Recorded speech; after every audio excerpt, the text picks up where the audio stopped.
Hey, what's going on, guys? Archer Mark here. I'm back with another Star Wars video for you. Today I wanted to give you a little look at some vintage Star Wars items. These became known as the mini rigs, and they were sort of what I would call a subset to the main line. And Hasbro has even carried this idea over the past few years in the more modern era of Star Wars toys. They've given us various little vehicles and weapons that would definitely fit into that mini rig idea that you see here. They were cool little vehicles. They not all of them actually appeared in the film. There are a couple that did, but the others, they had that sort of feel that you could picture them in those movies. Maybe off to the side somewhere, off camera somewhere. They definitely had that feel of fitting in that universe, in that particular movie. There were various ones that came out for Empire and Jedi, and I have a couple of loose and some boxed examples that I thought I would show you.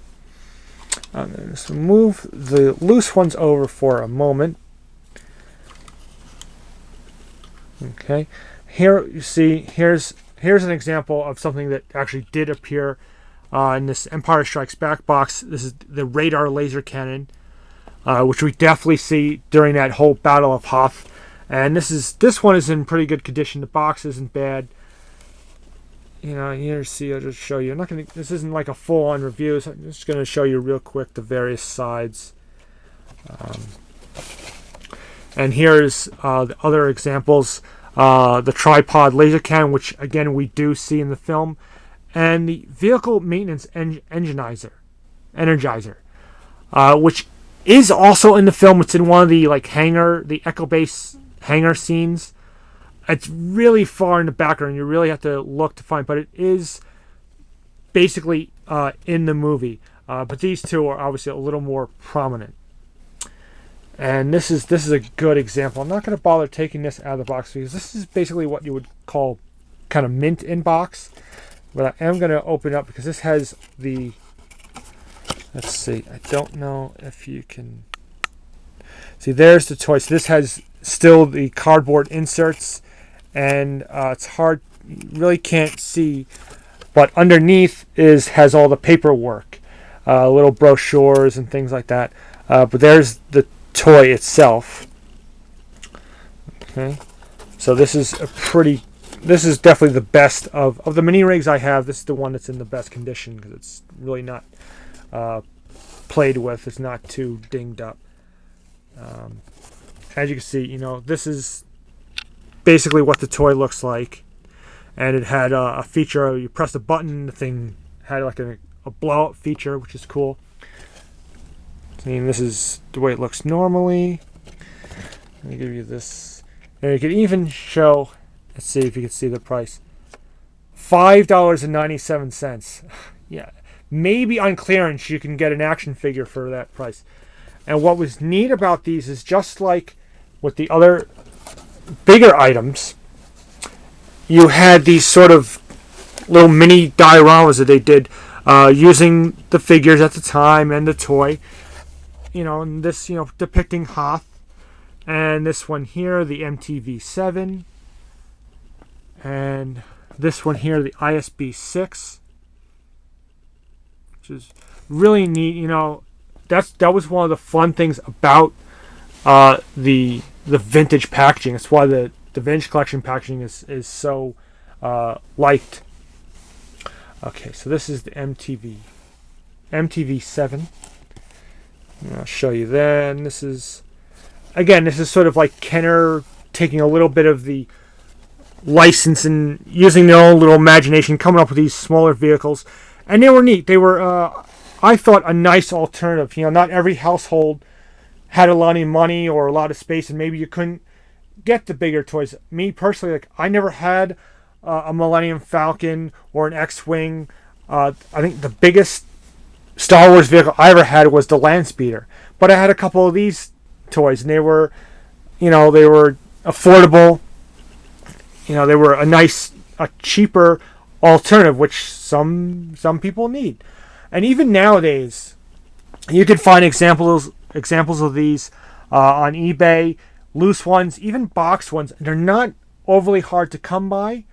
They're not overly expensive. A really good boxed one you could get for, say, $25, let's say. And they're, even if you do a little searching, you'll find cheaper prices.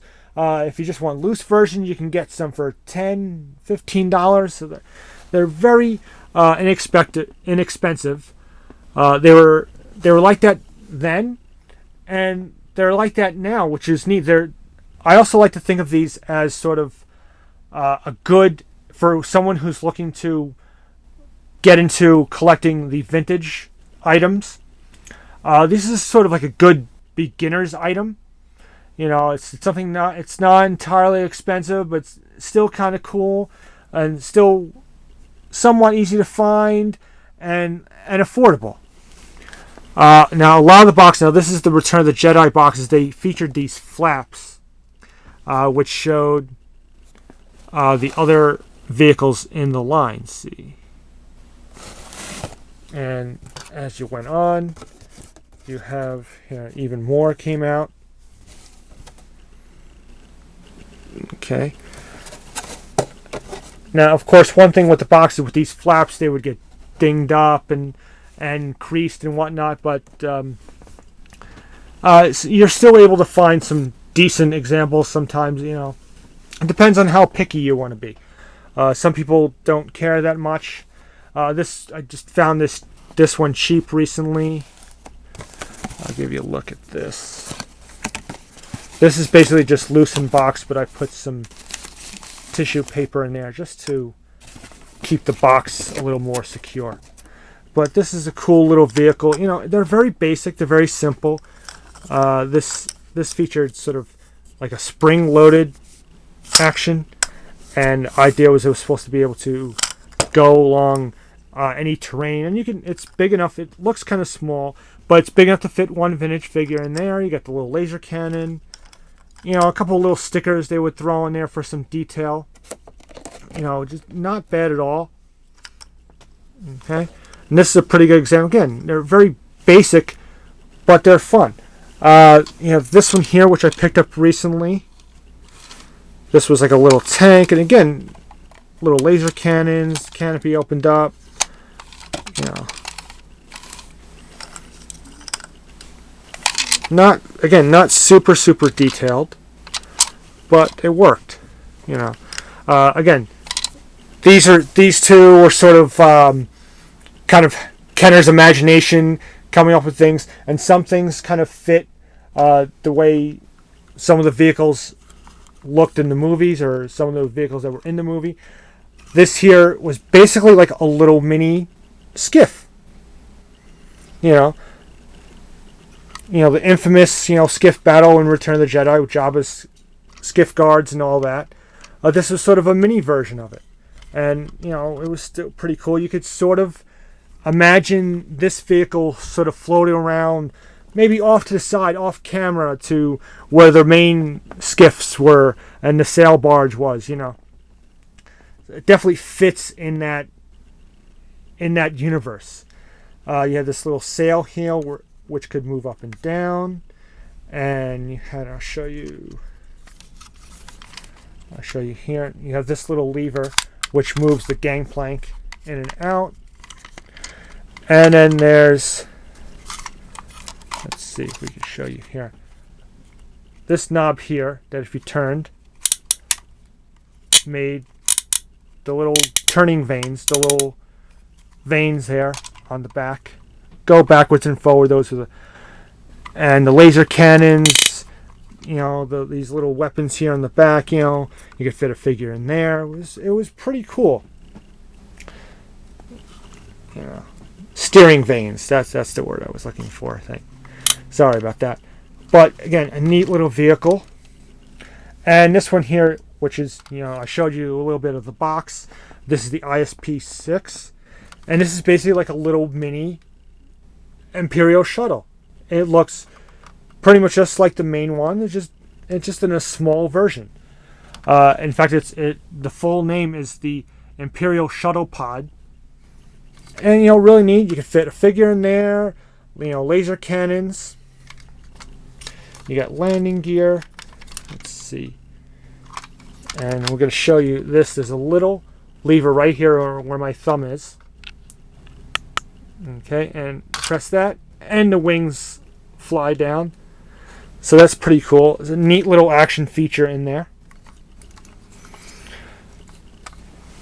Okay. So that's kind of it. I would like to get some more of these one day, and hopefully I will. I'll be been on the lookout for these lately on eBay, and little by little we'll track down some of the others. May not want to get all of them, but we'll see. So this is the Kenner 80s, the mini rigs, and they're fun little vehicles, like I said, and they're not, like I said, not overly expensive, not too hard to track down. They're good little vintage pieces. And they display nice. A couple little things, here and there, like anything else that's really old, you got to look out for certain pieces that might be broken, like hatches and things that connect, like this here. The back tabs that hold the top hatch on can be loose sometimes, and they see this one comes right off, but it snaps right back on. See, you can look out for the. It's not broken; it's just kind of loose, but it'll snap back on. So little things like that you want to look out for. But see, it snaps right back on, no problem. In fact, if you want a little better look at these, Action Jackman has made some videos on some of these mini rigs as well. He has a few more than I do, I believe. But so he does have some really good videos. So I should check those out. But I hope you enjoyed this video. A little look at the mini rig collection. Something, like I said, that Hasbro has still carried on. And it was a great little line, it's a great little subset of vehicles, and like I said, a nice alternative for those who weren't able to get some of the bigger, more expensive vehicles at the time. So again, hope you enjoyed this video. As usual, comment, rate, subscribe. Always love seeing the feedback from you guys. It's always interesting.